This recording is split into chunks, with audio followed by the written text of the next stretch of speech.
Let me begin. When so much has been unhelpful, art has and is useful. Art is a seeing machine, a philosophical lens, a way to examine prejudices. It's a process of continual learning. It is my safe space. It is your safe space. It is our safe space. This artwork is a piece by Yoko Ono called Play It by Trust, produced in 1966 when she was working with the Fluxus movement. And what I think is really quite fascinating about this piece is that, for me, it really distills and expresses this idea of how art can actually be useful. It's an interactive chessboard, which, as you can see, all of the pieces are one color, the same color. They're white. And it poetically expresses the idea of the futility of war, which I think is quite profound. So, before I begin, I just want to say thank you. Thank you to Pro Helvetia, to Joseph, to Sarah, to Nikki and Esther, and also Simon Gush, who without their invitation I would not be here today. The goal of my session is really to think about how we broker space for sharing, for thinking, and for experiencing. And as Simon Gush said to me not so long ago, to think about how we create communal joy, which I think is kind of quite important when we think about the things that we tackle through art.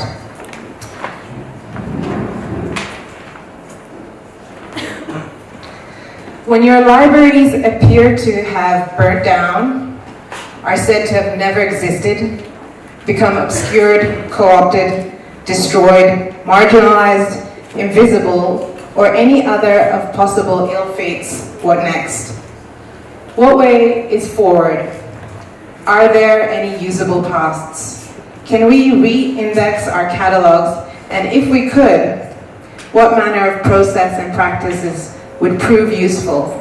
It is in this sense that process becomes practice, and that practice then becomes practice. So, because I do get a bit intimidated getting up on a stage and speaking, and I think I'm also bored of hearing my own voice, what I've decided to do is introduce sound and video and artworks like the Yoko piece, and music and commentary. And tomorrow I will be inviting two individuals to come join me on the stage. Ra from Keleketla Library, who, if you don't know about him and what they do, I think you'll be quite inspired. And a scholar that I also had a chance to meet through some of the projects that I was working on, who's currently doing her PhD here at Wits by the name of Candice Janssen.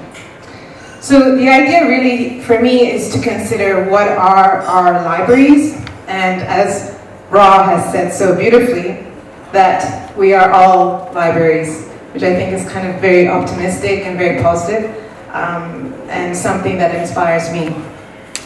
And ultimately, I think that one of the things that I have been dreaming about and hoping is this idea of how we can actually collude together. So what I'm going to be talking about over the next 3 days is really my personal journey, how I came into the space of visual arts, because it's not something that I was trained in. But I entered into the art space via publishing. And when Joseph asked me to participate in this, it was exciting, because he essentially asked me, what do you feel is urgent? What do you feel is pressing? But it was also a bit, scary because he didn't give me a format. So I had to think about what the format would be. But instantaneously, the idea of speaking about knowledge production in a post-internet world was what I wanted to speak about. And when I say post-internet world, I simply mean the fact that we live in a digitally connected world. I've been thinking a lot about language. I've been thinking about how it signifies and embodies power and constructs. And of course, we start with the first word, meaning Africa. So, this is Nastio Mosquito, a contemporary artist. And one of the things I find quite impressive about him is how he really uses productive ambivalence, or what I would say productive ambivalence. He's not didactic, and in one of the interviews that I did with him, something quite like, I love the way that he sort of speaks in such a simple way, and or let's say easily to understand. He said that my job really is to put a mirror in front of your face. So what happens is that you see yourself in context, which I think is quite interesting, because that, through one of the pieces that he did called My African Mind, that was the first time that I really started to think about what does it mean to be African for me, actually. So I'm going to show you an interview that he did not so long ago. I was born in Ethiopia. My parents are Eritrean. I grew up in Swaziland, and then we immigrated to Canada.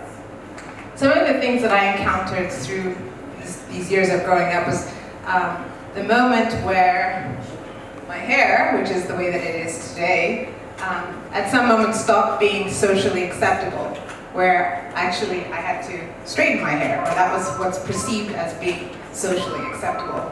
Or in university, yes, growing up in Canada, I was one of the number of black people in my life were few. The number of black people in the city of Vancouver was extremely few. And one evening, we were with friends, we cooked dinner, and everybody was enjoying the lasagna, and one of our friends wanted to get the last piece. So they started vying for the last piece of lasagna, and so my friend started singing, he started saying, "Eeny, meeny, miny, mo, catch a nigger," and then the room went silent. Or another encounter is, this is in 1988, my mother had to go to the hospital for some sort of a checkup, and the woman, the nurse at the reception, looks at her, says, "Oh, so where are you from?" And my mother says, "Ethiopia," and the woman's like, "Oh, you don't look like you're starving." So I say these, and I think, one of the things that Nastya has also shown me is the idea that stereotype and cliche can actually be very productive. Of course, I'm using the most extreme examples, but these extreme examples make you understand, or make it very clear about the kind of friction that you would encounter in a space when you're perceived in a certain way. These are the moments where, yeah, at the time I didn't really think about what it meant to be African or how other people understood it, but further down the road, I would start to think about these things, and I would start to be able to understand the anxiety or the issues that I was feeling. Why was I so misunderstood? So on that note,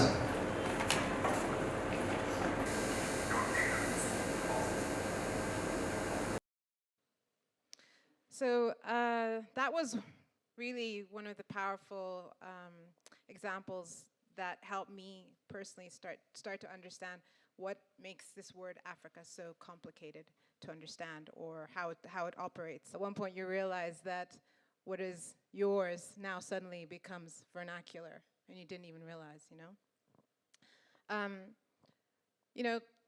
one of the great things about pictures is that they can somehow compress and express so many things. It's like the saying that we have, you can say 1,000 words with a picture. And what I love about this image is, it's very powerful in the sense that it says, we are who we archive. And for me, what that actually means, it makes me think about how things are classified, how things are stored, and how things are made accessible. Before I came to art, I was working, or actually, let's say the visual arts field. I was working as a project manager in a technology company in Japan in web development. And one of the things that I was working with is relational databases, which essentially talks about how things are stored, the relationship between data. This work is made by a Canadian artist by the name of Douglas Coupland, and it was produced in 1993. And really, what he was thinking about when he made this was this question: what would a computer's dream look like? Which I think is quite a fascinating idea, because actually he was already predicting machine learning, already in the 90s. And what I think is quite interesting is that what he's doing is essentially like looking at the associations between things, and bringing emphasis through the weight of the font and the size of the font. So I have a question for you. Who knows what this is? Maybe people that are working in the field of digital publishing. Anybody? Do you know what this is? What it is it's a tag cloud, essentially. And so basically what it is that when you have data and you assign a certain, say, let's say, this is an article about photography. If you continually keep using this sign of saying this piece of data is photography, then actually what happens is that you're able to see a group of information by just simply clicking on the link. So it becomes a mechanism for navigation.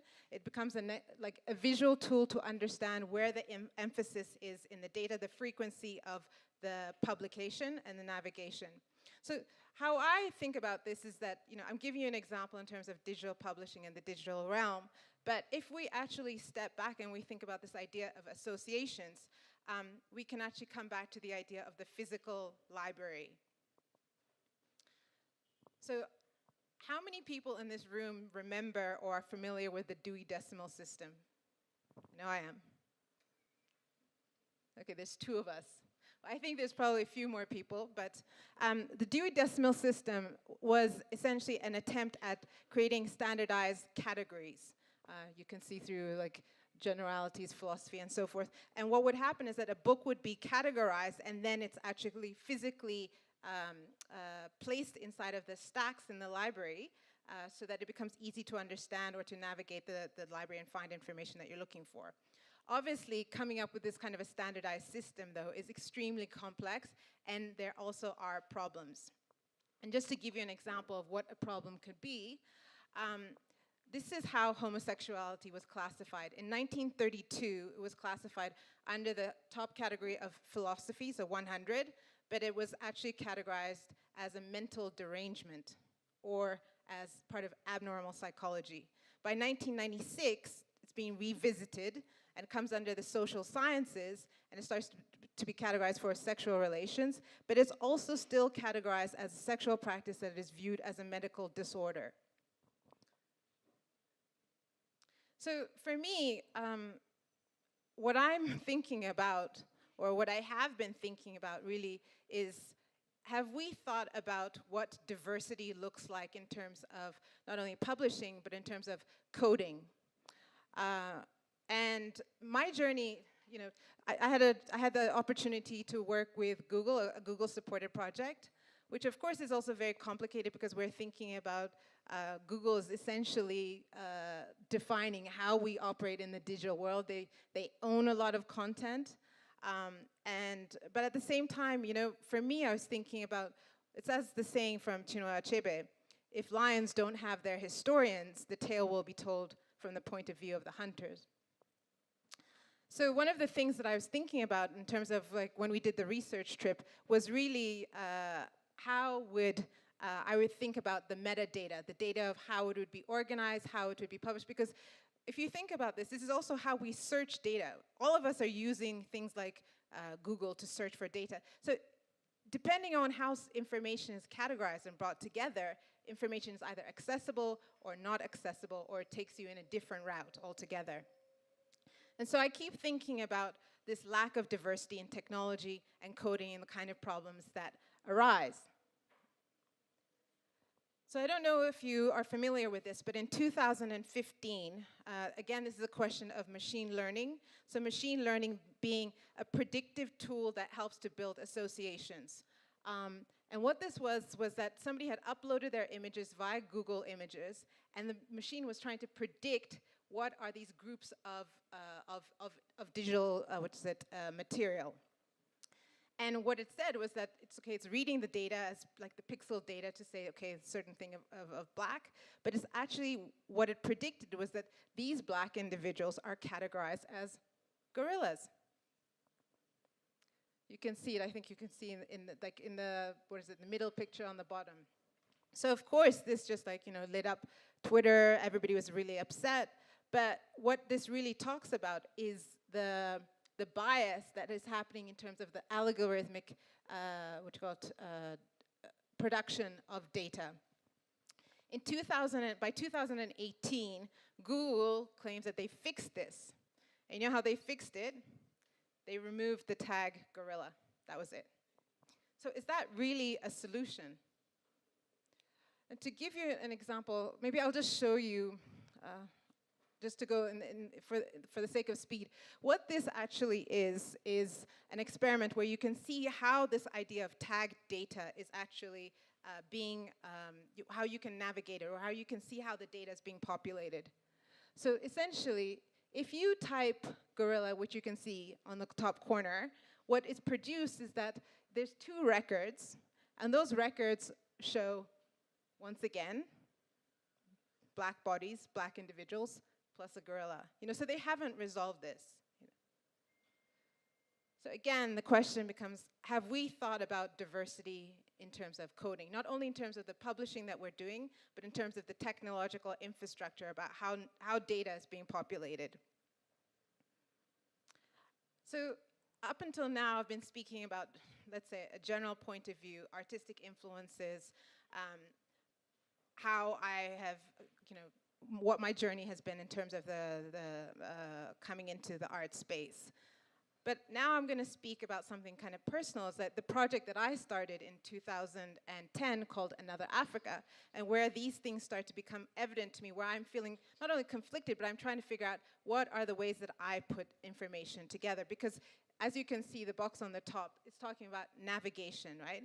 And navigation, maybe when you're looking at websites, you're not really thinking about this so much. You hope it's intuitive, the way that the information is actually populated. But actually, when you start to look, you also start to see the biases that are in place about how the information is being categorized. And for me, Another Africa really was a journey of understanding the schism of how I see myself and how the world actually sees me. It really started out as a personal project that actually grew and built in momentum, and other people started to participate, other writers and so forth. And it was this thing of like how art could be useful. I was thinking about when we write, at the end of the day, it's how can we be useful? So it made me think about how ideas are articulated, how I articulate them, what prejudices exist, the problematics, as for example, the video with Nastio showed very clearly. I mean, some of these things really were unresolved. They remained unresolved. I realized that it's like this feeling of, in this room, what the potential actually is that more brains than one potentially can try to start to resolve these issues. Like, to give you an example, I started out, the category on the far right says heritage, but at the beginning it started out as, I think it was indigenous.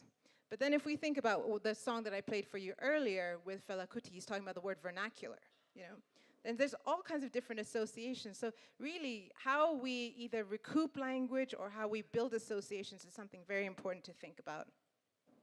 So for the last part of the session, I'm going to explain a project or book project that I discovered, or let's say found, in 2011, which really for me was, it was very hopeful, actually. Because in terms of writing, one of the challenges that I face is that, like, where are the canons, the language that's used to describe or think about contemporary art within the African space?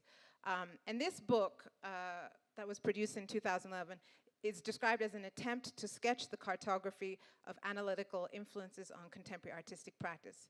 But, simply put, if we think about what I was saying earlier about what Ra says from Keleketla, he says, we are all libraries. And so what this actually means is that raw material invited artists, art critics, curators, authors, architects, and museum directors to contribute what actually influenced them. And the idea being that this becomes then a toolbox to create libraries.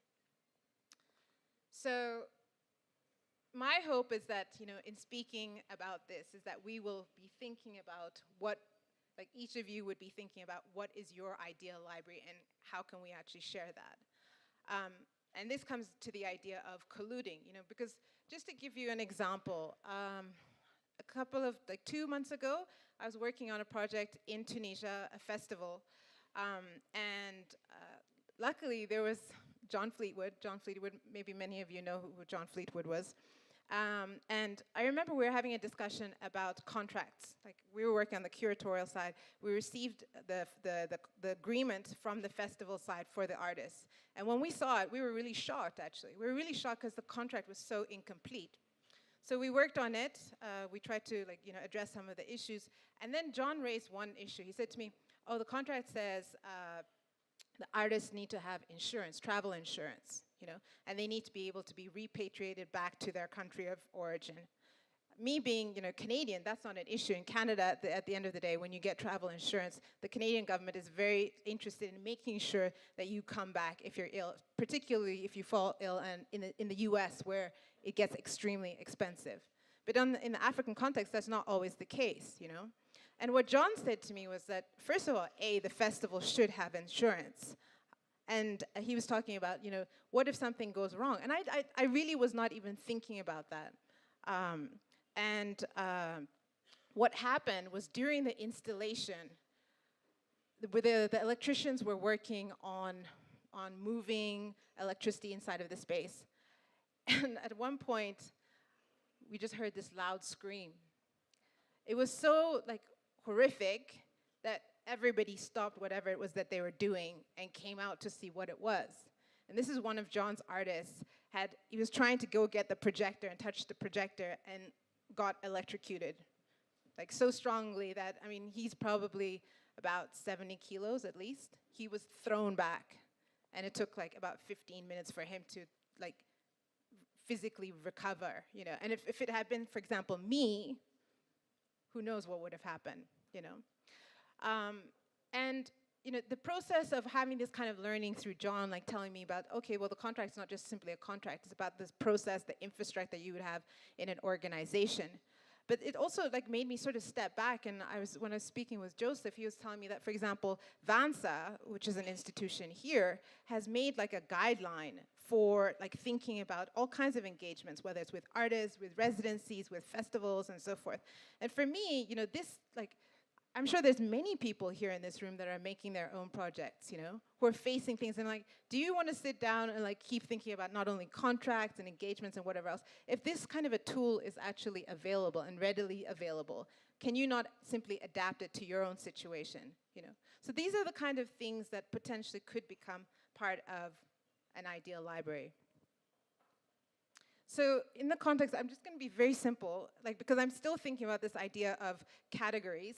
The way that they did it is that you can see in the bottom right-hand corner, it's the person's name, their title, and then they have a short biography, and then there's the language. So it's most of the people wrote either in English or in French, and then the format was actually open-ended. Some people wrote essays, some people wrote lists, some people wrote lists with a recommendation, as you can see. Well, maybe you can't see the details, but that's what that is.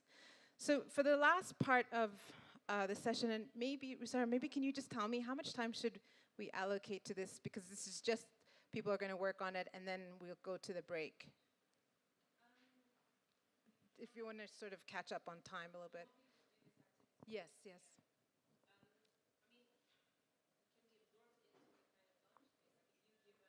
Sure, sure.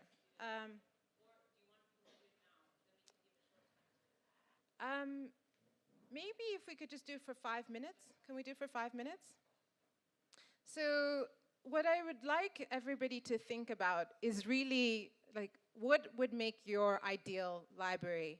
And the idea, basically the point is if we think about something like the Dewey Decimal System, you do need some form of standardization. In order to be able to make information accessible, you need to have some basic kind of groupings. Yeah? So this is just the basic sort of structure of what's happening from this book. But for yourselves, for example, what kind of categories, what kind of information would be meaningful and useful for you? For me, for example, just to give you a sense of the kind of thinking that I have, is that sometimes it's about, as a writer, it's dictionaries. Dictionaries available, thesauruses. For example, the Tate Museum, the Tate has a website, on their website, they have a whole section that talks about different art movements. But if you look for African content, there's very little. There's almost nothing, And I would like to have that kind of information readily available. maybe it's like exhibitions, exhibitions that have been really important or influential for you, or artworks, or music, or films, et cetera, et cetera. So can we just spend like 5 minutes? Everybody's looking at me very concernedly. Maybe they're really tired. Maybe you just want to go to a break. But there's pieces of paper on your table. Yes. If you need pen, you can just flag. Yeah. So yes, there's pieces of paper on the desk for you. Please write your name on it, and please hang on to these pieces of paper, because what I'd like to do is I'd like to photograph them, and we will revisit this on Friday. Oh, sorry, on the last day, the last session. And please keep these pieces of paper. Thank you.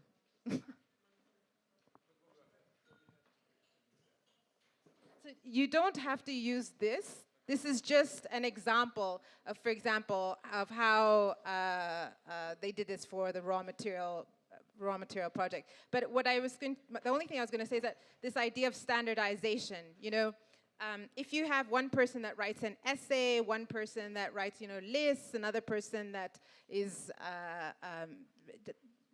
maybe just writing some names, it just becomes fragmented. And it's to think about that. Should it be an open system? Should it be structured? If it's structured, how would you structure it?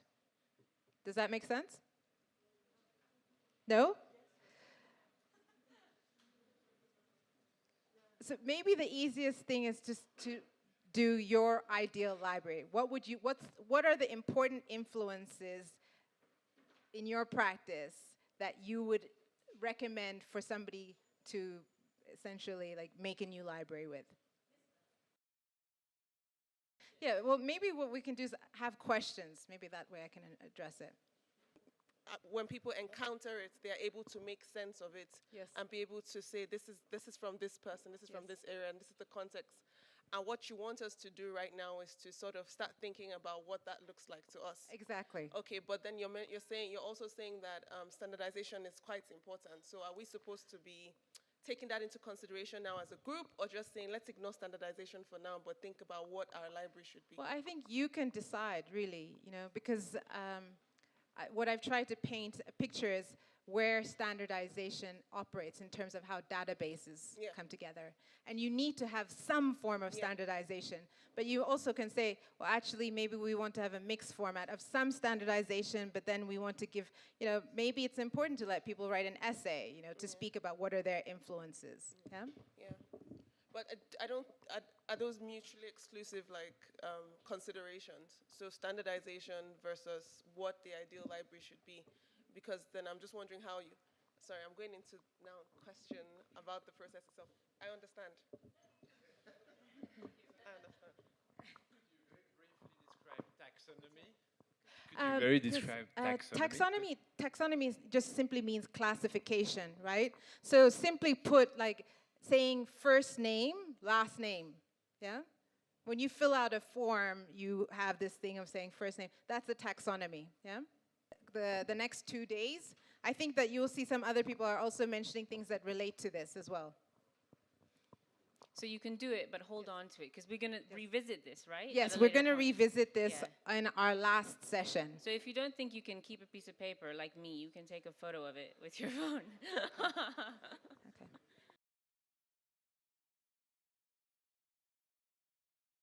When your libraries appear to have been burnt down, are said to have never existed, become obscured, co-opted, destroyed, marginalized, invisible, or any other of possible ill fates, what next?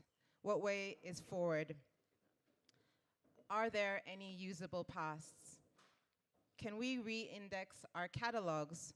And if we could, what manner of process and practices would prove useful?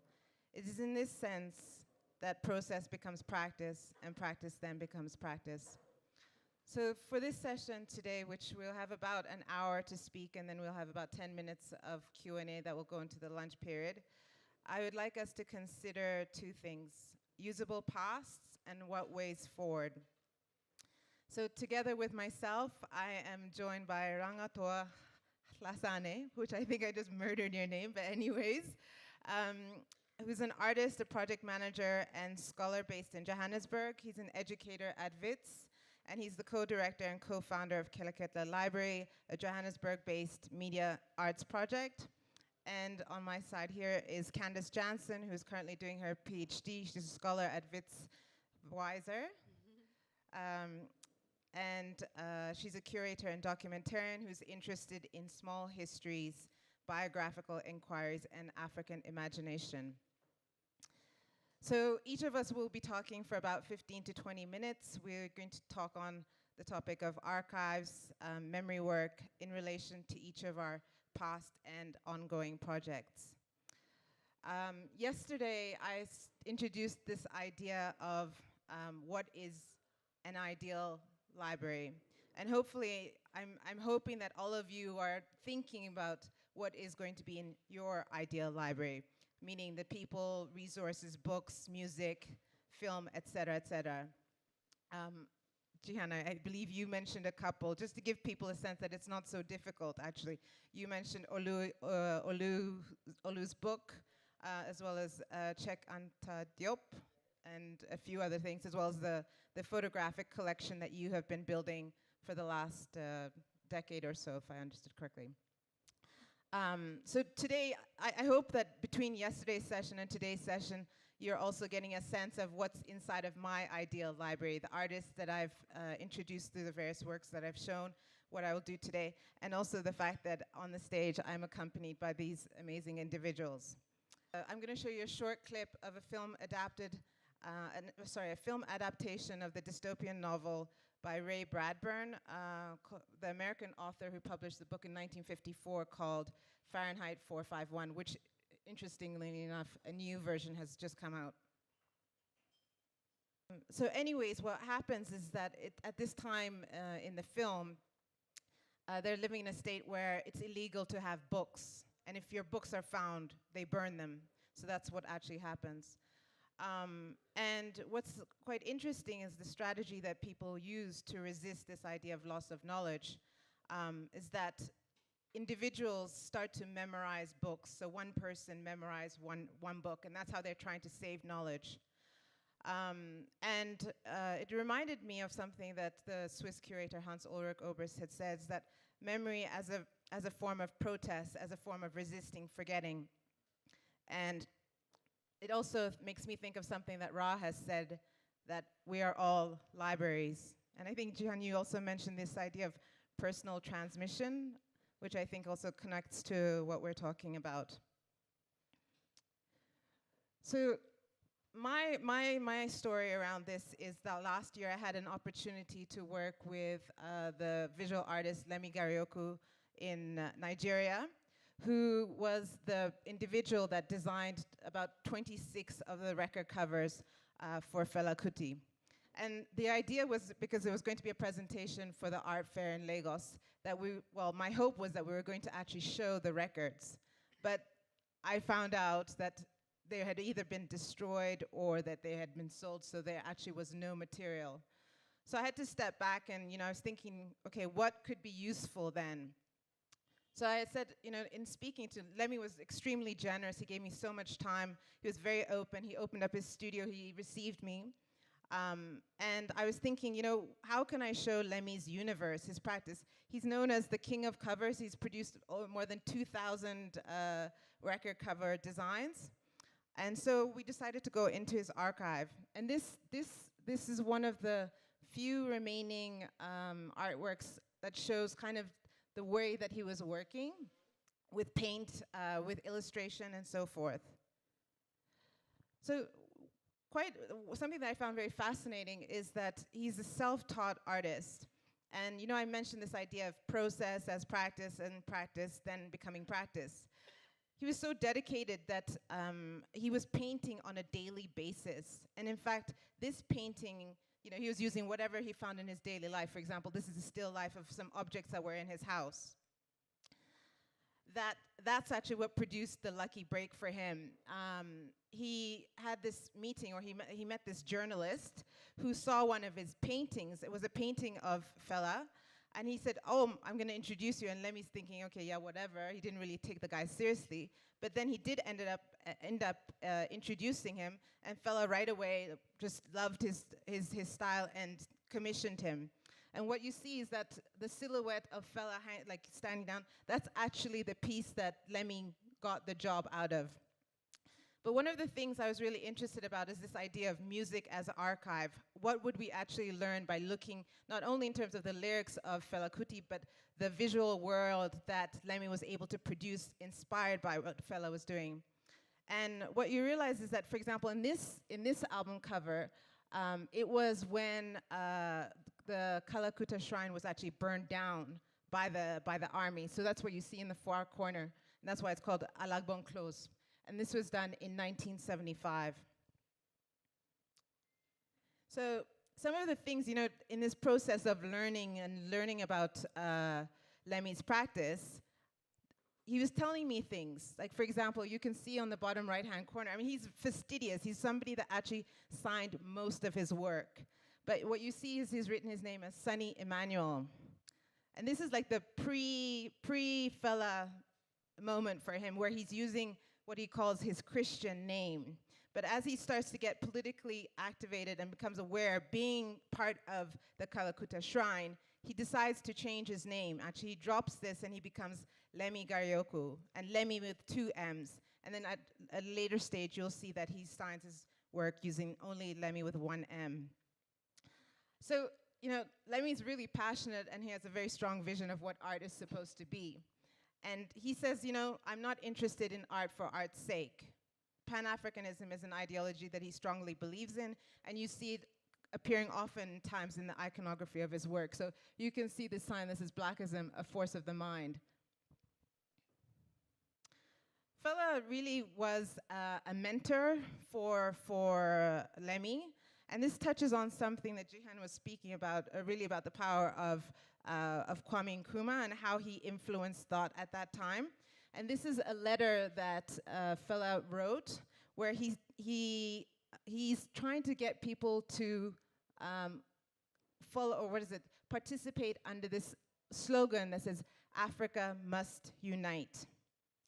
And he writes about how he's planning on actually promoting this slogan at his music concerts and so forth. So you really, in fact, in one of his songs, you really hear this idea where he says that arts have to reflect the environment of the people. So this idea of the artist as citizen, the artist as activist. But, you know, in the public domain, the way that Fela was being represented was really like caricature-like. You can see he's painted either as a junkie or as a womanizer.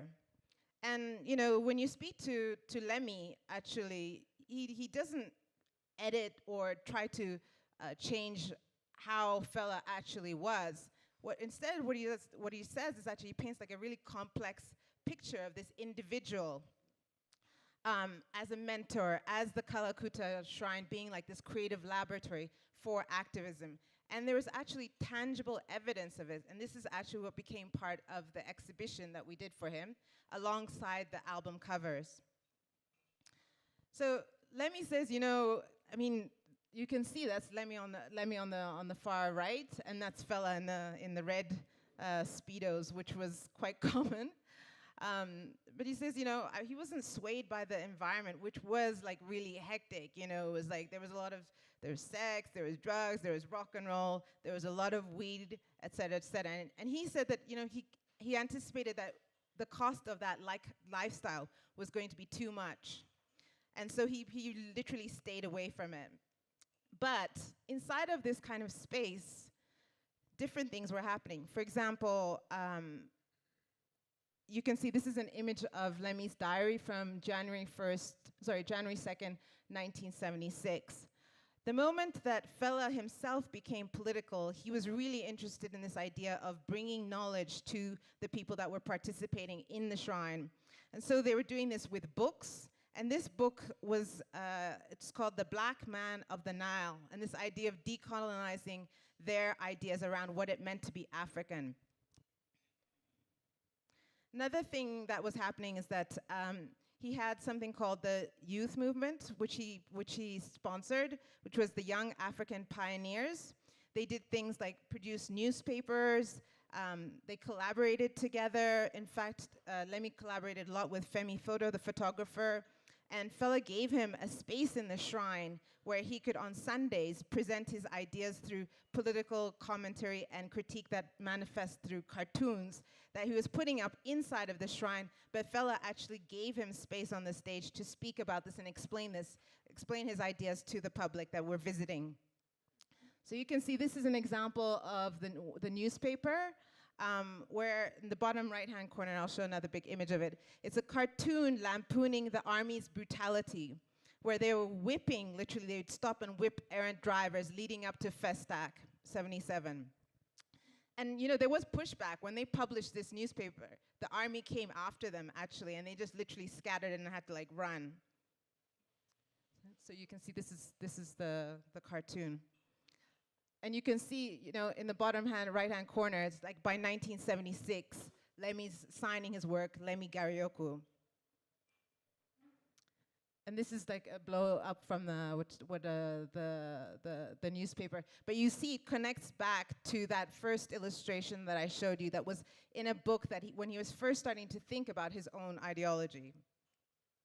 So as I mentioned, Fela gave Lemmy access to the audience, and this would happen on Sundays, because on Sundays it was actually kind of calm, and you can see by the flyer the sessions would start at 1 p.m.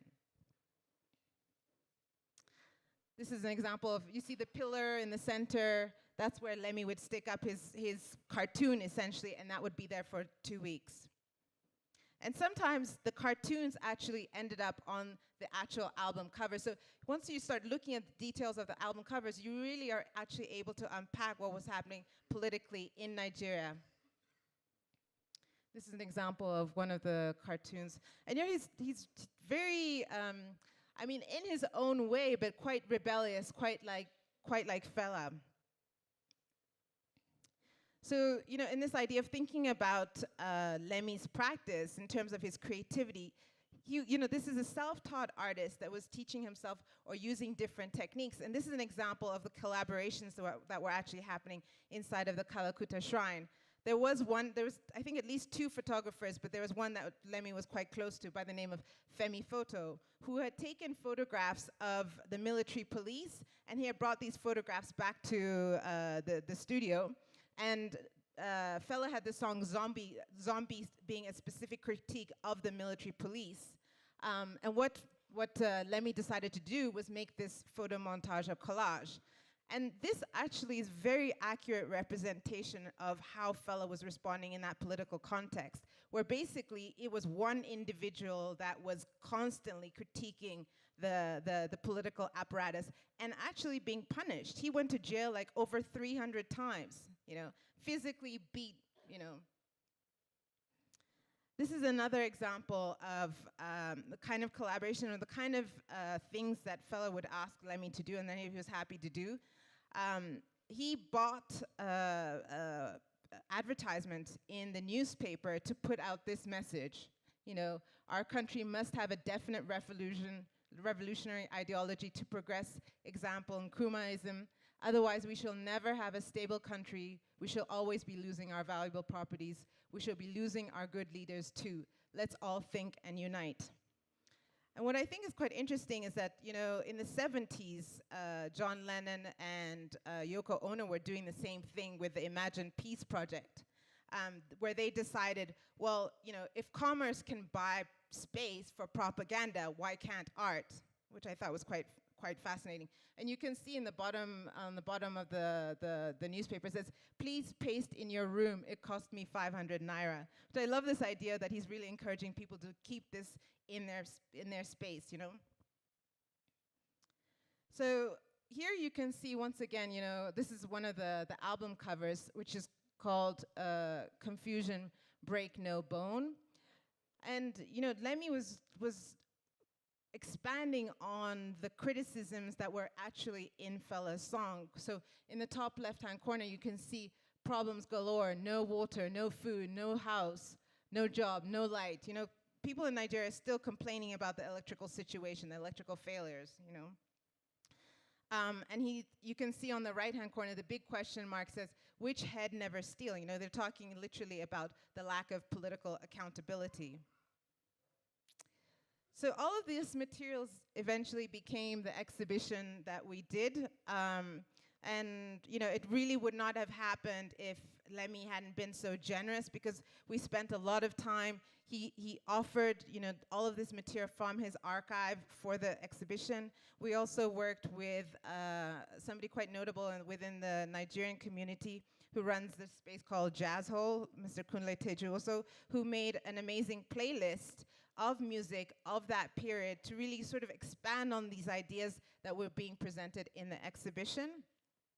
Things like, for example, that I learned that somebody like Mulatu Astatke, who's a quite famous Ethiopian composer, came to Nigeria during Festac. So these were the kind of songs that were part of the exhibition. And so before I hand it over to Ra, I just want to leave us on one note. Because Ra, Candace, and myself, we sat down and we talked about what are we going to present and what are our thoughts and what are sort of things that might connect between what we're all speaking about. And what he said is that memory is always living, always unfinished. There's always responsibility. It's like you're evoking ghosts. And I hope that he'll speak a little bit about that. So thank you, and I will pass it over to you, Ra. Oh, if you could please welcome Ra.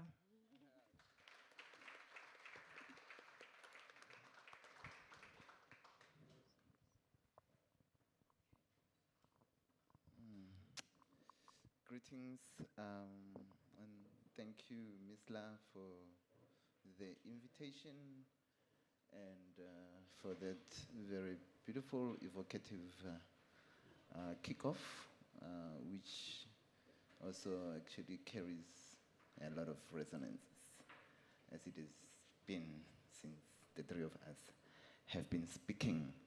So there are things that are circulating via Joseph Gelat to the different tables, and they are to be shared amongst you. So the A5 notes, things, you can keep them if you're lucky in that table, since I only made 30. And the A5 unfinished booklet is to be returned, so I'll collect it at the end. Please feel free to, it's got lots of blank pages, so feel free to write in there any responses. And hopefully they can help us, and I'll explain who's us for context. So I'm going to start reading from the A5 leaflet. And then I'll kick it off. This text was an editorial of the Middle Art Ensemble, which I'll explain. And I believe this was 1983. It was volume 5, number 2. The editorial reads, "How do cultural workers become part and parcel of their communities? In these present days of SADC, frontline states, liberation movements of Namibia and South Africa, how can anyone sing, write, draw, and act as if the lives of people in Southern Africa have not been touched by what it is which makes us now know how can anyone sing, write, draw, and act as if the lives of people in Southern Africa have not been touched by what it is which makes us now know that we belong to SADC, the frontline states and liberation movements? Are our love lives not touched by what it took to build these organizations? Are our children, mothers, fathers, sisters, brothers, friends, neighbors, countries we once visited in Southern Africa not touched by the need to fight for peace? Where is community? Who makes up a community? What is a community? Well, in Midu, as one watches each unit, film, photography, theater, music, graphics, writing, each one of them battling to master the craft, the technique, and eventually the articulation of each. That is, as one also watches each individual within each art form unit battle and learn how to best handle and use that art form, one question comes up. What for? Wealth? Fame? Wealthy and famous where? In a world ruled by Reagan, Botha, Thatcher. Is even that possible? What can our art be used for? Used by whom? How can they use it? Are these not the questions which we cultural workers must ask at this hour of the world, where it is being said that the war for power will be won by who wins the hearts and minds of the people? How do we, as cultural workers, ensure that whoever wins the hearts and minds of the people is who we want and need, and who is, as we said, fighting for peace, not apartheid, not exploitation, not destabilization of independent countries? These questions are not only South African, they are Southern African. Who is our community? How do we become part and parcel of it, of SADC, Frontline States Liberation Movement for Freedom? I wanted to read this as an entry into speaking about Midu Art Ensemble, but also to begin to really connect about, particularly maybe in relation to the clip you just showed us, in other words, the act of reading together as something that has particular resonances about knowledge making and sharing, but also because the image we see here, of course, begins to evoke something of us, particularly in Southern Africa. In other words, the events of August 2012, the killing of miners. So, in other words, how this publication of a particular context, one that is largely unavailable, begins to play this time travel. So, is a memory, but it is also with us in the present. And the questions raised in this editorial itself remain largely unanswered, unresolved, or maybe reframed in a particular way today. For those who don't know, the Midu Art Ensemble was a collective of people working in the arts and preferred to call themselves cultural workers instead of artists. Many of them were South Africans who left between 1977 and 1981. Many of them influenced by and part of the Black consciousness movement. One of the main reasons they left was the violence of 1976, that is police and government violence, in other words. And they went to Botswana and met with other cultural workers there and created this unit that, as we've heard, consisted of different disciplines that worked together. Keleketla Library is a project that I co-founded with colleagues in 2008. And for those who don't know, the term Keleketla is a Sepedi word that is a response to storytellers once upon a time. So our naming of Keleketla was very consciously trying to bring two sensibilities together. One, storytelling, which can be seen as reading together, listening together.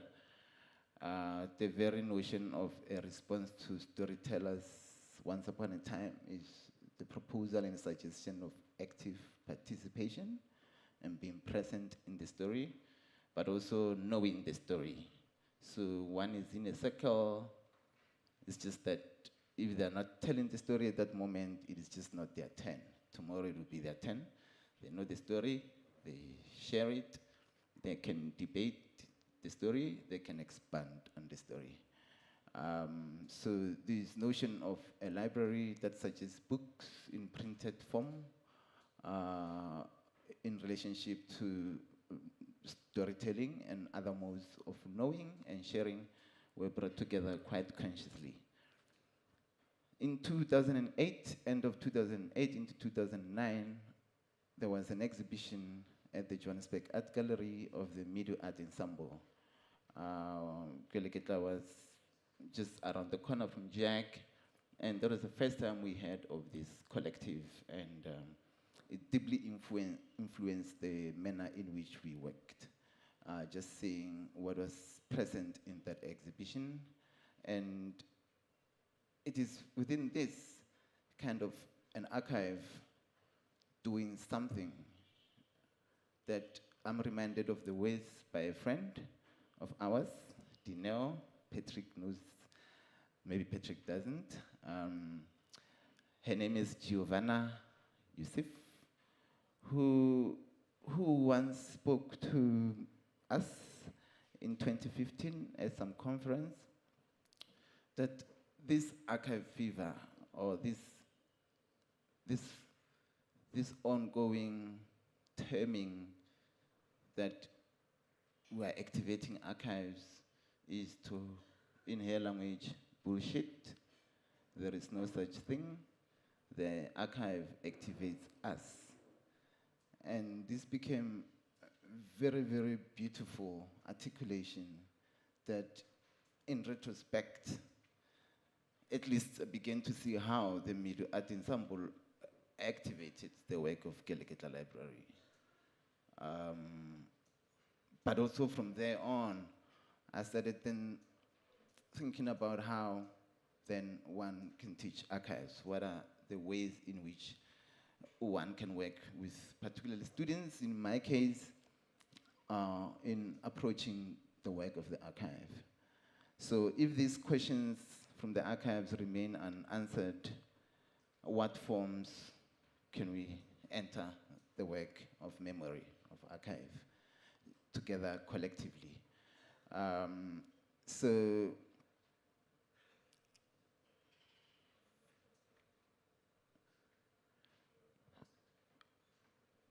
I'm here wearing many hats, as you can see. So I'm Keleketla Library. I'm also part of a group of practitioners in the arts who are trying to think of a transformed artistic education programs around the world. It's called Another Roadmap for Arts Education. And then I'm also wearing that hat of VETS, the VETS School of Arts, where I work with students. In 2013, we invited Ed Keleketla, former member of the Media Art Ensemble, Judy Seidman, who worked largely in the graphic unit with Tammy Miele and other people, to come and share the methods with the young people in the after-school program that was ongoing at the Drill Hall then. She came and made a presentation, made a poster-making workshop with the young people, and also loaned Keleketla Library 5 of their newsletters. So this reproduction is one of those newsletters. Many of them cannot be found because they were made to be distributed largely for free and also smuggled back into South Africa.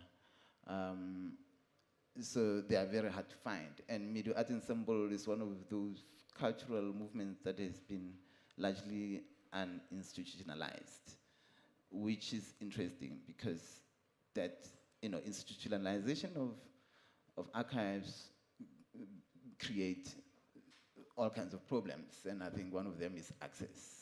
Who gets to access these memories, these things? And yet, the fact that it's not institutionalized also makes it inaccessible in many ways. But because the work was always found problematic by the government, it was also always destroyed, which then leaves us largely with the people themselves, because we are speaking of a very relative history. It's not, it's just around the corner. The collective was disbanded because the South African Defence Force went and killed some of the members and destroyed the house and the archive in Botswana. But we still have many of the members. One of them recently departed is the late Professor curates. And you can see on the front page of the A4, there you can see the ways that he uttered at the conference in 1982. And at the back there, you can see the reproduction of the speech itself. But you will also notice that in 2016, as part of another roadmap for us education, we invited the late Professor Hositsile to come so we can all collectively revisit that speech, also thinking about the unanswered or unresolved questions in that speech. The title of the speech was called Culture and Resistance in South Africa. You can also see that another former member of Medu Art Ensemble was present at that talk, and that is Lefifi Tladi, the poet, who challenged Professor Hosisile's questions and assumptions about work that is linked to movements, social political movements, and work that exists outside of, in other words, the so-called elitist studio-based practice. And of course, here we can see, again, the persistence of certain debates. They're still here with us, they're haunting us, and that is the work of the archive, or what I like to call a memory. The last bit I just want to talk about in terms of then how do we enter this work, or at least how I try to do it with students, is that out of those 5 newsletters that Judy Setman loaned to Kelegetla, decided to get students in 4th year professional practice to scan them so that they can be made available to students for teaching, but also for knowing another history that is largely unknown, particularly within a space such as this that despite the attempts at transformation, there is still an overload of art history from North American and European space. So these 4th year students, after they scanned this, they were shocked that they've never heard of this collective. And that was then the decision that I took to begin to use Medu Art Ensemble in the classroom as a point of departure of artistic practice. Every year, I've been trying different things. But from last year, the work of the newsletters became quite exciting because the students could look into these editorial questions of Medu and think of their own editorial questions of today. And think of the Medu Art Ensemble newsletters in their time.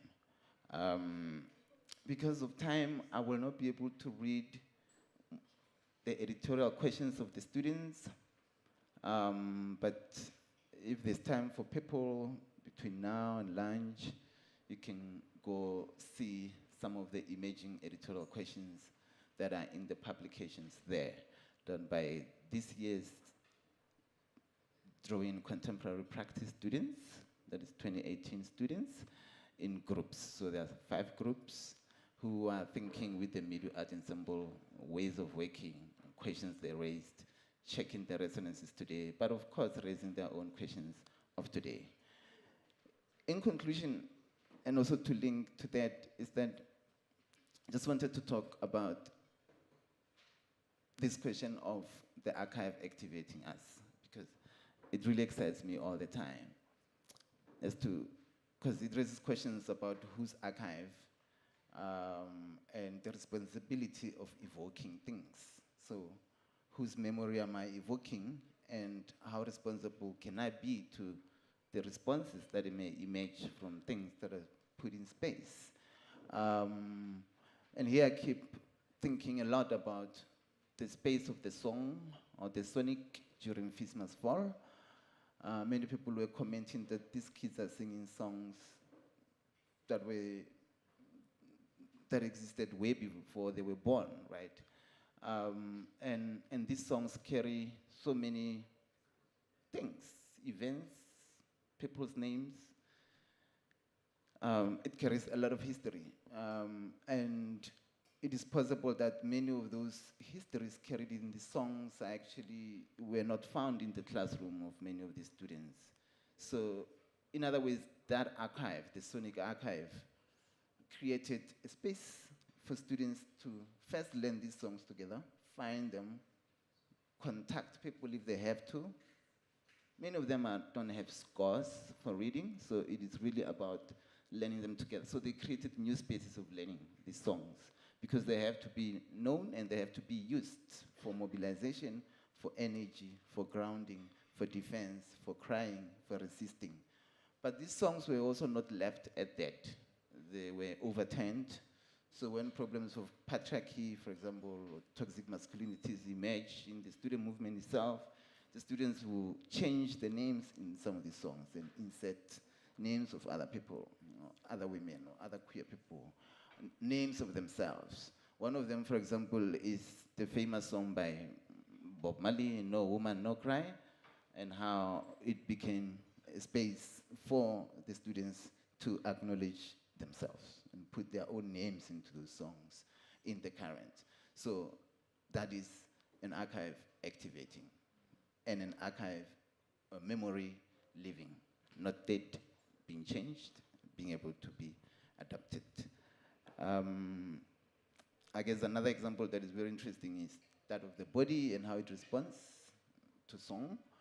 Me as a DJ, for example, when I'm playing, I can always see how a particular song makes somebody use a particular dance move of another time. So I see that as that very important space. And here we're speaking of popular histories, popular imaginations. So for example, the artist K.O., who's known as a hip-hop artist's video of Kara Kara is actually a classroom of a dance move called Skero of a particular time, while the video itself is also a reference to a video by an earlier time musician, Donald Duck of drum pieces, and those are public space of knowledge making, knowledge sharing, and referencing and citation. I will leave it at that. Sorry if I've gone over time, and then move next to. No, you're totally on time. Thank you so much, Ra. And thank you for also connecting that to this idea of music as archive, because obviously with Fela and Lemmy, it is talking about that. And it's nice to know that, you know, this kind of thing, as you said, the archive is not dead, memory's like living. So we'll hand it over to Candace now. Oh, yeah. Thank you. It's fantastic to be able to be here and sitting among all of you, and thank you for asking me to participate. I think I want to jump off where Ra had left off with that provocation about we don't activate archives and archives activate us. So I just thought today that I would like to share just kind of two basic problems that I faced in my own research with photography archives, and yeah, to kind of share some of the things that these archives have also been activating within me. So I put this quote up, which I'm not going to read, but it's something I keep coming back to. And I keep coming back to it because in my own writing, the first kind of problem that I've encountered about writing about photographs is where are you putting these photographs in time? So if you're looking at an image of someone sitting on a chair, are we writing she is sitting in the chair, she sat on the chair, she would have sat on the chair? this was a very kind of small writing challenge that I faced for myself, but it activated within me to think a little bit deeper about where I'm locating my work around race and visuality, and in what tense am I putting this, and when do things become past, and when are they future, and when are they present. So these are, and when do we move between these kinds of senses of time when we're thinking about who we are now, and all of these kinds of memories that we work with when we go to these places. So the question of tense for me around blackness and visuality specifically is something that that I'm sitting with myself, because my work is currently looking at I guess race and the anti-apartheid image. I'm kind of working with a very simple provocation by W.T.J. Mitchell that asked, what if race were a medium? So what if race was something that rather that we look at,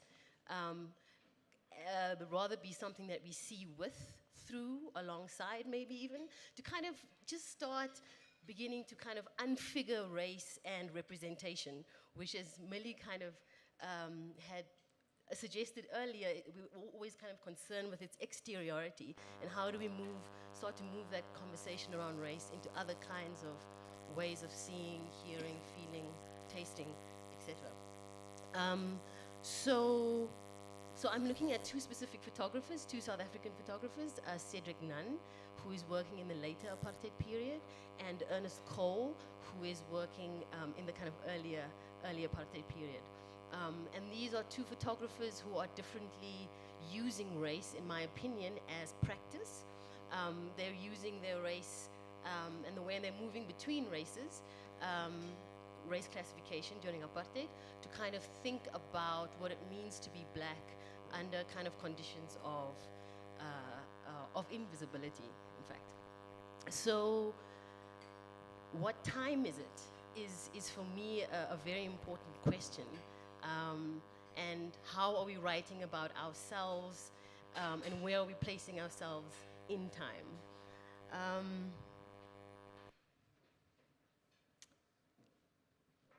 So I really like this quote, because this politics of prefiguration that involves living the future now is so key to, I think, across what Millie and Ra was talking about. Because it's not just about, because then it becomes practice, right? Because we're not writing or imagining, we are actually living the future now. And for photography, which is a medium that is a time-based medium, but it's also fixed, very fixed. So it's not something that necessarily moves. So how do we then live with images that are fixed in time across past, present, and future?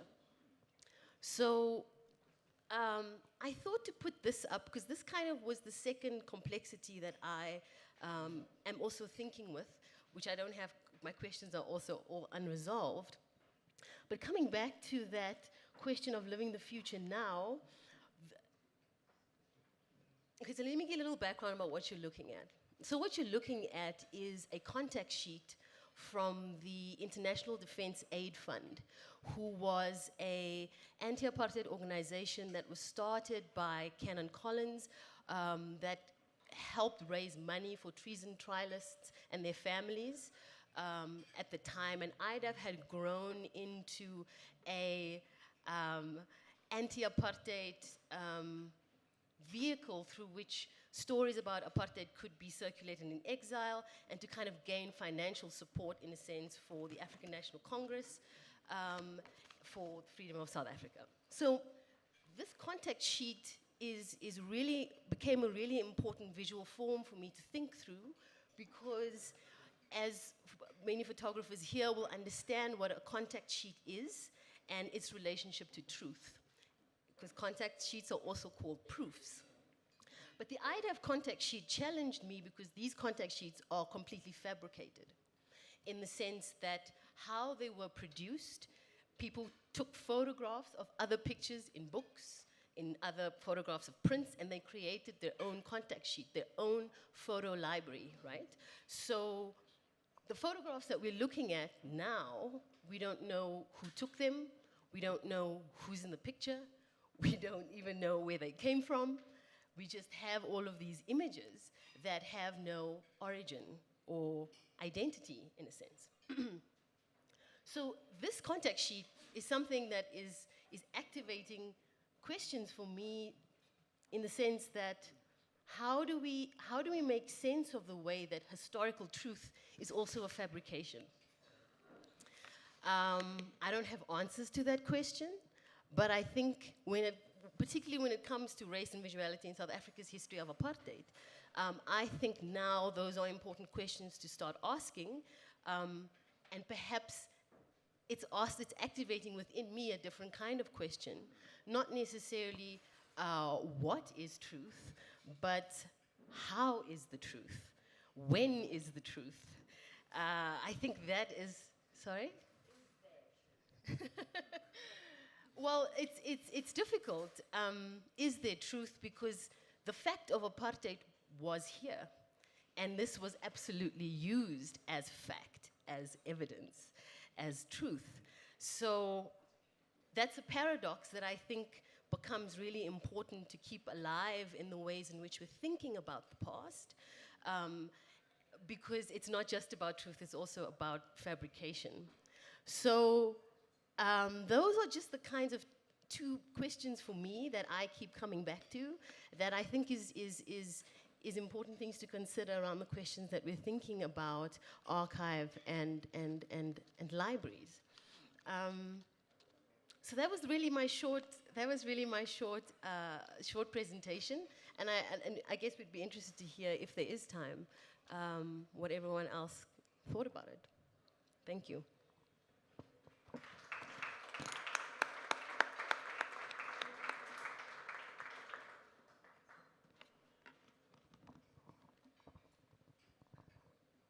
Yeah, we have a few minutes for questions and answers. I know that everybody's probably tired and they're happy to be eating, and they're like, why don't those people get off the stage?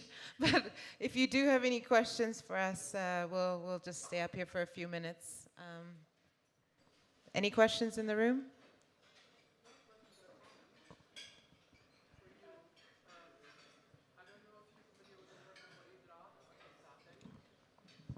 Are you speaking to me? Yes. Yes? Mm-mm. Do you want to maybe use the microphone? Yeah.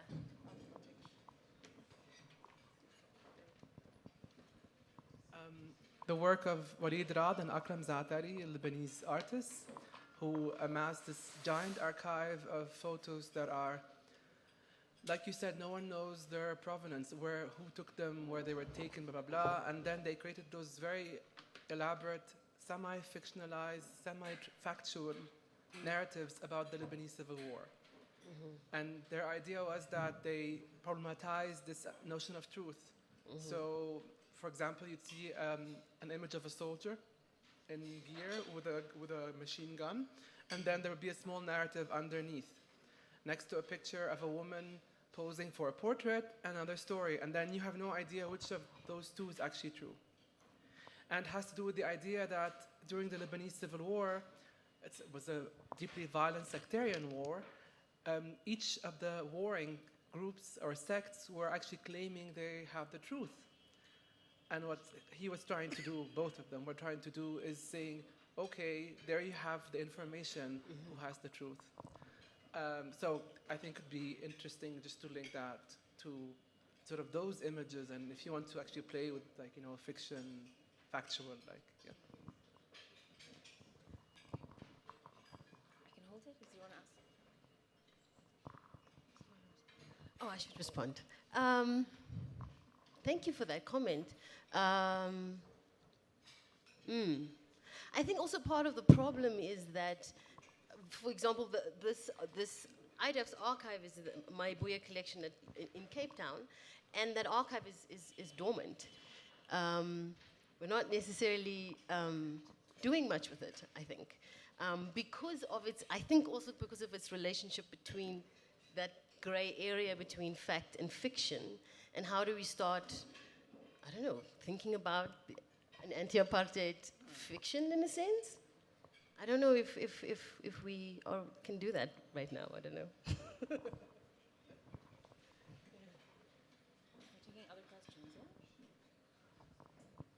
Are there any other questions? Thank you for that. Are there any other questions?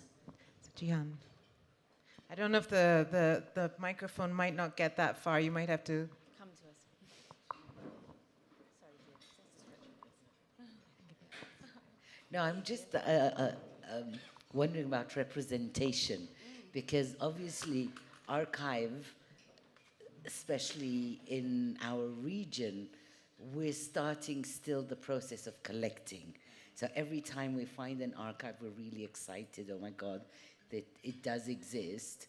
And then we start using it in a way where we think that's where it belongs. And when you take a step back and you actually start thinking of the representation of the archive, who took it? I mean, like 90% of the images are used from Egypt, for example, would have been taken by the state. So it is what the state would have been telling me that this is what you need to see at this point. So I think the relationship, our relationship to archive, and understanding the representation and where it's coming from is a second level of looking at archive, which is part of the reason why I said, well, like, is there truth? Because whose truth exactly, like Ismail was saying, whose truth are we talking about? And is it valid to want to use a photograph as a fact? This is like, it's one shot. And that's why I love contact sheets.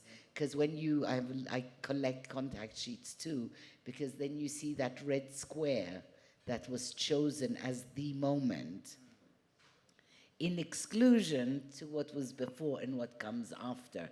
So it's this, my question to you is how do you position yourself in terms of using the archive as fact?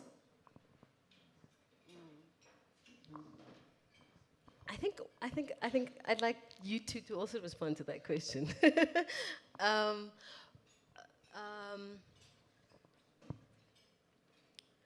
Well, I'll just raise another complexity that I'm having to contend with, is that obviously in making an argument, you need substantiation, right? So even the whole mode in which we are writing about this stuff is as illustration, in fact, and yeah.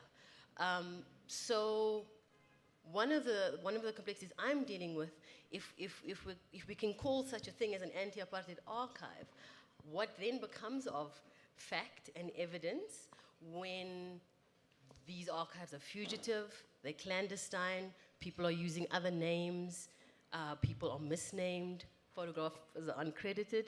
So what then becomes, so I think that this kind of complexity around what our archives look like is also throwing that question back at other people, saying that, hey, what is empiricism here? What does that actually mean? It's also about the relationship between the past and the present. And it's what you want to do with this archive and why like the anti-apartheid archives, you probably find in Holland and in Sweden, very, very valuable documentation, but taken through which prism at which time, and how do you want to adopt this in the present, telling the narrative of your past. So anyway, I guess it's just about the complexity of not wanting to deal with archive as a monolith, I guess. You know, the exhibition I spoke of was titled Tamim Nyele in the Middle Art Ensemble. So there was a figure chosen. Well, because the figure was talented, a beautiful being, like many other people, but also because he was killed. But there were many other people who were killed. So the deification of a figure makes the Middle Art Ensemble archive a difficult one. And I think from the beginning, whether via Keleketla or the way in which I work with the students, that is one of the most important things to consider with that archive, that there are many, many stories and many facts to Middle Art Ensemble. And how do we undo this work of the deification of the figure when we enter the work of archive and memory? In what ways can we do that? And I think is for one, it goes back into the Middle archive in that sense that it was always a collective. So the modes of reading Middle, of working through it and with it, also suggests that collectivity and the bringing together of different stories, and maybe in a way suggests that it's no fact there are many perspectives when we think of the question of the memory or the archive. And that's why I keep going to the term memory, because memory also changes, is unreliable. So unlike a thing, like a newsletter or a photograph that's supposed to be fixed but have to be read in relation to time, the term memory for me remains productive to think with because of the unreliability, but also of the multiplicities. Memories of others, but the multiplicity of a memory of a thing in itself. I think it's interesting because we were actually speaking about how we respond to what you just raised, Jihan. And for me, I thought it was very interesting that Ra said this thing of what happens when you're invoking ghosts. In the case of my project with Lemmy, it really was a first-hand account coming from him. He was literally positioning or driving the narrative. And my role really was to try to sort of see what are the different elements and try to make sense out of it and try to produce groups, because nobody really had worked with him in this fashion, actually. Like, nobody had really gone into his studio and was kind of rummaging in his, saying, oh my God, this sketchbook, like, when he speaks about his practice or coming to art. And I saw these, these amazing sketches. I thought, let's show this. Let's show how it is that you became an artist. Because for me, it really connected the dots to the different types of visual styles. I didn't go into the detail, but the different types of visual styles that he was using for his albums. But I mean, it was also this thing of thinking about what was happening in the shrine, because obviously Fela was he even describes him as like a mercurial figure. It's a complicated person that occupied a lot of space, and some people didn't fare so well being in contact with him. But Lemmy chose the way to deal with him by just having distance. He wasn't partying with him and so forth. But inside of it, he really felt taken care of to think about what does he represent and what lineage is he participating in. And it was for me, it was amazing or beautiful to see sort of the signs in the different artifacts and to be able to raise that, to show this moment where he's refusing a certain kind of identity and repositioning himself in a different way, and how that was being articulated not only, for example, inside of the records, but also in terms of like the newspaper. And as I was talking to Ra about this thing, is like, what's next? I mean, it was a really exciting opportunity for myself to work with Lemmy. He really was gracious and trusting me to take care of these things, which they're one-offs. So the conversation is not finished, He's like, Missla, you should write about it. I'm like, yeah, well, we need to find a publisher. Are there any publishers in the room? But besides that, for myself, I'm thinking, where next? Where can this go next? So, for example, some of the things that came out related to Festac, and Chimarenga is doing a publication around Festac. So, connecting those two lines so that this material then starts to surface in a publication that obviously will be a great platform to expand on our understanding of Festac, not only as this beautiful moment, but also this very complicated moment, which is what Lemmy was showing, is that I mean, it sounds really scary, but you're driving and if you're in Lagos, that there's potholes on those roads, that's even 30, 40, 50 years ago. And as their strategy to try to clean up the city, or supposedly clean up the city, what the police were doing were actually they were stopping drivers and beating them, So, yeah. So how about we end on that note? Yeah? Thank you so much for having us. And what I just wanted to say really quickly is the last session that we'll have tomorrow is hopefully about you guys really thinking about what your ideal library is and what would be inside of it. So please remember to bring the first piece of paper that you had in the session yesterday. And I would like to make sure that we photograph it and hopefully share it back with everybody so that you have that information. Thank you so much.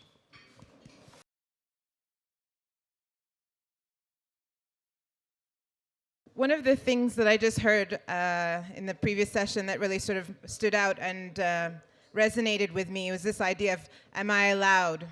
It's something that I've been thinking about for the last 8 years because, you know, I didn't come to the field of visual arts through studies. It was my own sort of personal journey and questions. And I kept on thinking, am I allowed to speak in a space where I don't have the education, where I didn't go to school, et cetera, et cetera?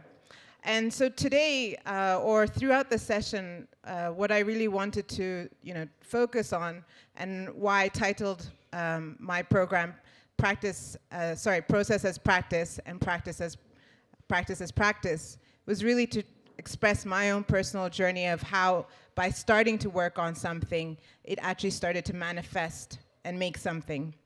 And I think Stacy, in the previous session, also mentioned this idea of process as being something very important. And I believe also with the previous session, the first session that we saw today, it's something that really resonated with me with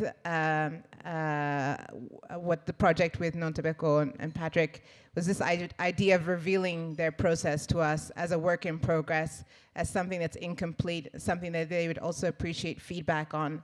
And also, I think we've been hearing, or I've been hearing the word of problematic, you know, being able to share the things that are incomplete or problematic, unresolved, but that being something actually productive and important. And it reminds me of something that Nastya Mosquito had said in one of his art pieces, where he talks about only when we are uncomfortable do we actually start to change. So this idea of discomfort actually being something very important.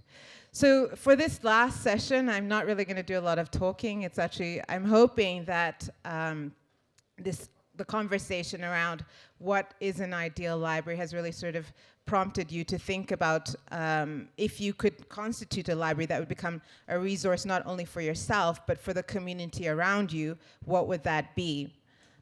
So I'm going to just play the video that hopefully will stream in the background, but that's just more something like as a visual. And just to give people a sense of, okay, I'll come back to it, sorry.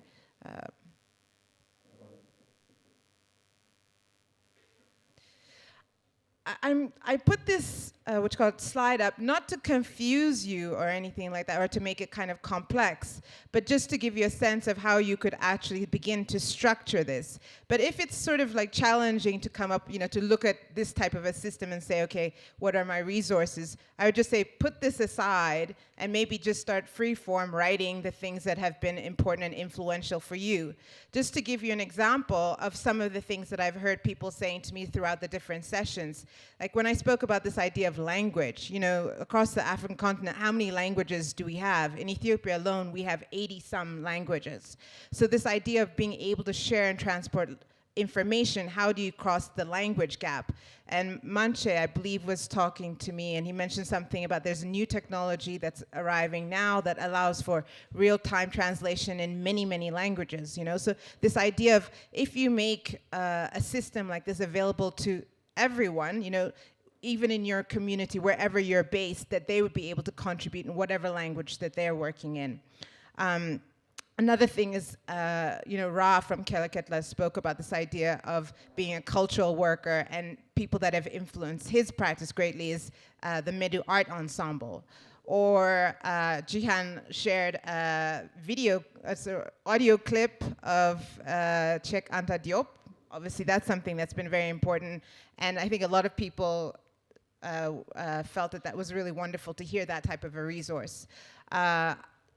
I remember Fola, you know, showed a slide from Chimurenga, the soft power. So obviously a lot of people feel compelled that the work that Chimurenga is producing is really significant and very, very helpful in their practice. I believe a writer spoke about Arab criticism and how it has like historically a long tradition of producing powerful text. So I think that's quite an interesting thing. Who else?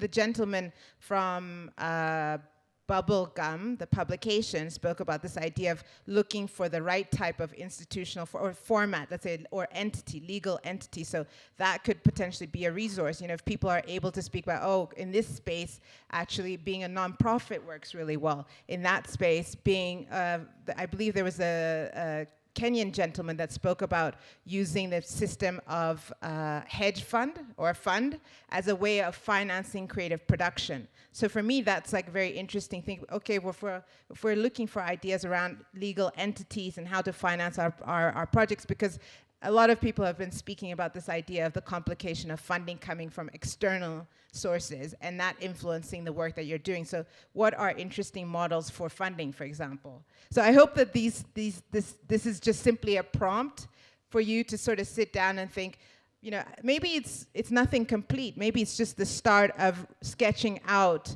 what are important resources that have been influential in your practice, or questions that you have around. You know, you can ask the people at your table, what do you use for X, Y, and Z? As an example for you, for myself, you know, in the last couple of years, I think I travel with such heavy luggage, even if my luggage looks really small, because I'm always traveling with books. Because, you know, I think a lot of us are working remotely, and as we're working, we need resources around us. So, I mean, the Ideal Library has traveled like several continents because I've been using it as a resource. And a couple of people asked me where I got this from. So I got it actually directly from Raw Material Company in Dakar. And if you're interested, I think the easiest thing is probably if you just look on their website and drop them an email to see if they still have copies available. Another publication that has been kind of very interesting and important for me is something called Critical Interventions. It's a publication that's produced in the US, a scholarly publication. For example, I've been doing research recently about Nigerian art, and there's a really interesting conversation in this publication between Uche Okeke and Chinua Achebe it happened during his exhibition in Newark. So having these types of resources for me is like super important and significant. Another example is, this is from Keleketla, a publication that they did to mark some of their projects. But what's very interesting about this resource, just a moment.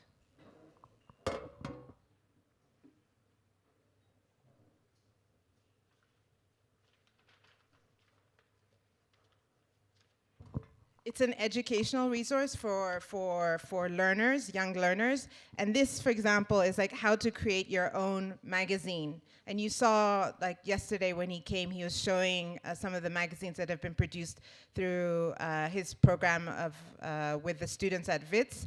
But you can also see the connection with what Medu Art Ensemble were doing, you know, in the 90s, quite a few years ago.